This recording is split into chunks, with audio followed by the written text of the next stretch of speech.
Hey students! Well, today we're going to continue the project that we started earlier this week, and we've been talking about watercolor resist and all the different watercolor techniques for the past 2 weeks. So I asked you to collect some leaves.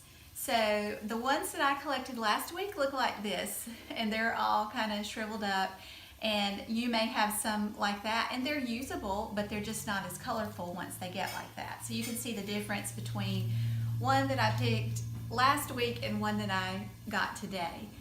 The colors are more vibrant and the leaf has held its shape. But these are a good variety of fall leaves like I asked you to collect. So I have like an oak leaf or two, and you may not know the names of your trees, but you know, some big, some small, and of different colors. Okay, so now I'm going to show you what I would like for you to do with these leaves. So if you'll look at my paper, I've started on one of the leaves, which I think is this one.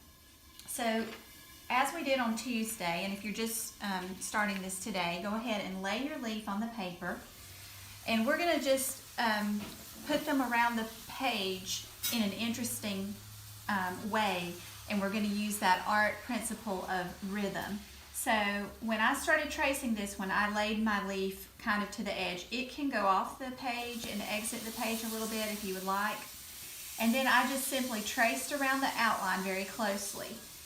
If you have leaves that need to be pressed, that does help. You can put them under books for a couple of hours. But for today, you can use what you have if you would like. So I traced around it. And once I got the outline, now I'm looking at the design on the leaf, and I'm going to try to just draw that, not by tracing, but just by looking at it. And it has sort of this cream colored outline. You'll be looking at your leaves, of course, to see what details they have. And you just try to recreate that. And do that step in pencil.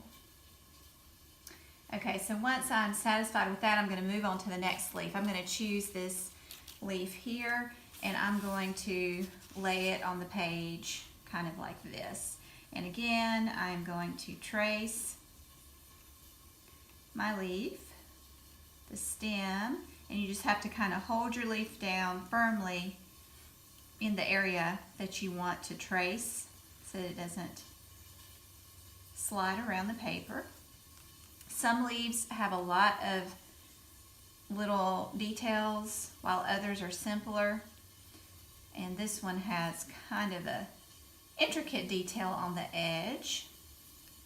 But that will make my painting very interesting.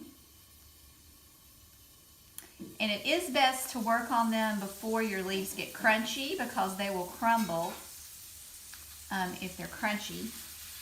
But you can find a lot of good leaves on the ground this time of year. Just, you know, in your driveway, on your sidewalk. And if you overlap a little bit with one leaf going over another one, that is perfectly fine. Somebody asked in the last class on Tuesday if they could use the same leaf. You can use the same leaf and just keep repeating it to create like this rhythmic pattern of the same leaf over and over. I'm choosing to do a variety of leaves because I like to have that variety. So what I'm doing now, after I have my outline of my leaf, I'm going to go in and I'm going to put these little details. Might help if I turn the leaf the way that I'm drawing it. So the little details add a lot of interest. And of course, the reason we start with pencil is because we can make changes if we need to. Now, if you start directly with crayon, that's okay, but you just can't make a lot of changes with crayons. Okay, so I feel comfortable or happy with that leaf, so I'm going to put a small leaf on.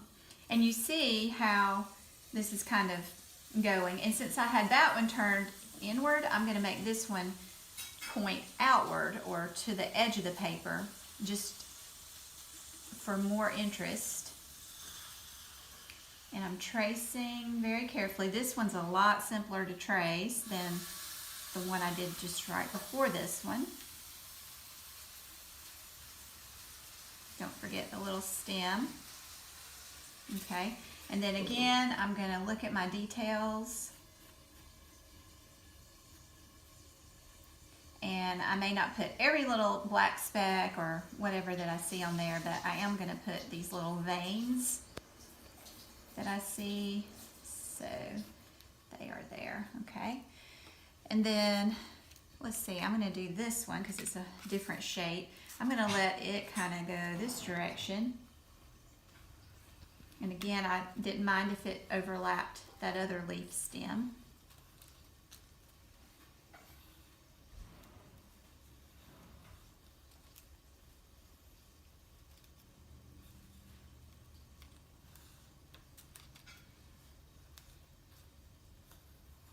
Again, if you flatten your leaves under some heavy books for a few hours or even overnight and then come back to them, they're a lot easier to work with because they'll lay flat on your paper. So this one also has the little veining that I will attempt to reproduce.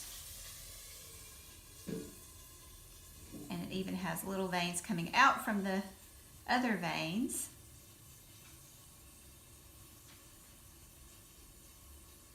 And they're kind of light, so I'm not going to worry about getting every single one of them.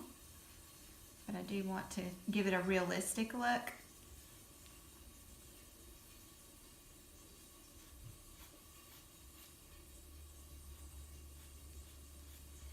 Okay, so you see how I'm going. Now I'm going to go ahead and draw some of these other ones, but I'm going to stop the video for now and then show you the next step after I get all my leaves drawn in pencil.